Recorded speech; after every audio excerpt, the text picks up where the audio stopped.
Isang mapagpalang araw po sa ating lahat, mga idol. Pang day 19 na po kami ngayon. Ano po? So i-update natin tong project. Dumating na yung mga pintuan, then kinabit na natin itong main door, pero hindi pa final ito, mga idol. Kinabit lang natin kasi open area pa lang itong bahay, itong project natin. Naharap po ito, baka alam niyo na, hindi natin alam yung isip ng ibang tao, ano po. So kinabit na natin itong naharap, pero hindi pa po final ito. I-fix po namin ito bukas.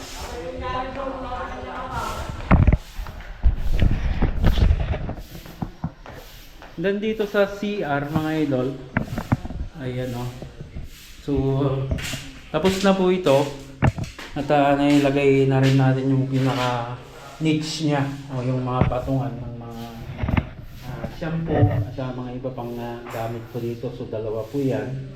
Then sa ilalim pwedeng lagyan yan ng taguan yan ng panlinis sa bowl. Then itong kisame, ito yung pinaayos na natin, mga idol.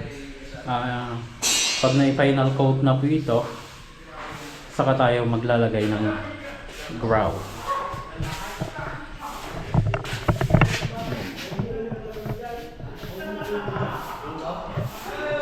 Then yung isa pa sa ipinaasikaso na natin kanina, mga idol, ay ito po, itong sa wash area.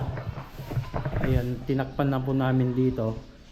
Tinanggal po namin yan noon para masilip namin yung patak pa doon sa ilalim. So wala, mula ng malakas nung Saturday, wala naman na pong pumatak, kaya pinatakpan ko na po, ano. Then final coat na lang po yan.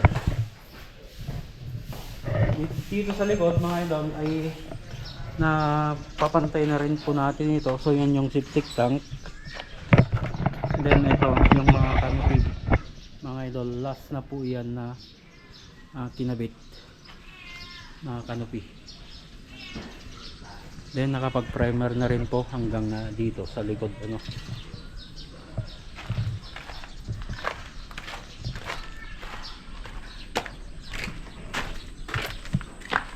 Yan. So may cut spacing tayo dito, and then yung takip maliit lang para madaling tanggalin. Then yung mga clean out ng isang clean out ng ng bowl, just in case magbara, para madaling binisan.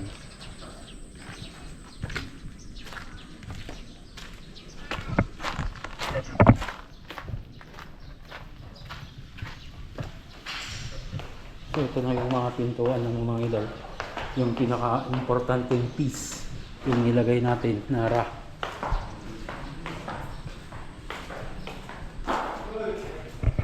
Yan, ito naman yung master's bedroom na CR.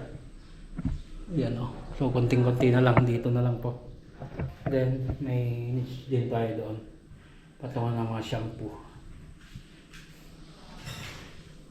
So 30 by 60 po yung pinalagay natin dyan na niche. Pwede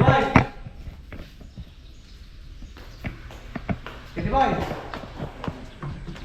Then dito sa labas, mga idol, ayan, masilya na rin po ito. Unang patong po ng masilya.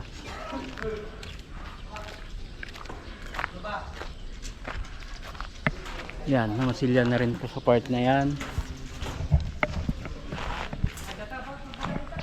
So cast yung ginamit namin dyan, mga idol, Acrytex cast. Then sa primer, Acrytex primer yung yung primer po namin dyan. Then elastomeric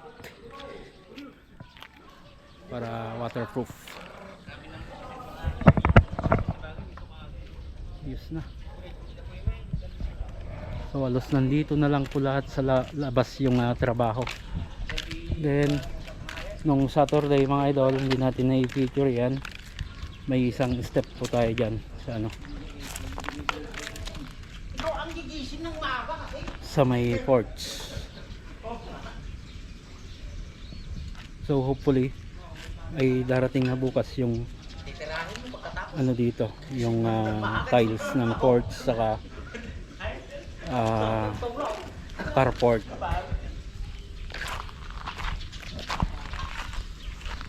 And then dito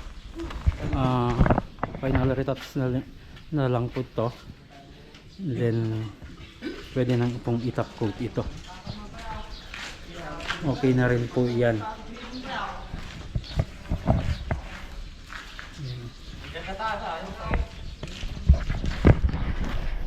Ayun mga idol, so hopefully by Wednesday ay pwede na nating papuntahin dito yung ano, yung magkakabit po ng bintana. So yan mga idol yung update ngayong day 19 ano po. So unti-unti mga idol ay nabibigyan na natin ng itsura itong bahay. Lumalabas na talaga yung itsura niya.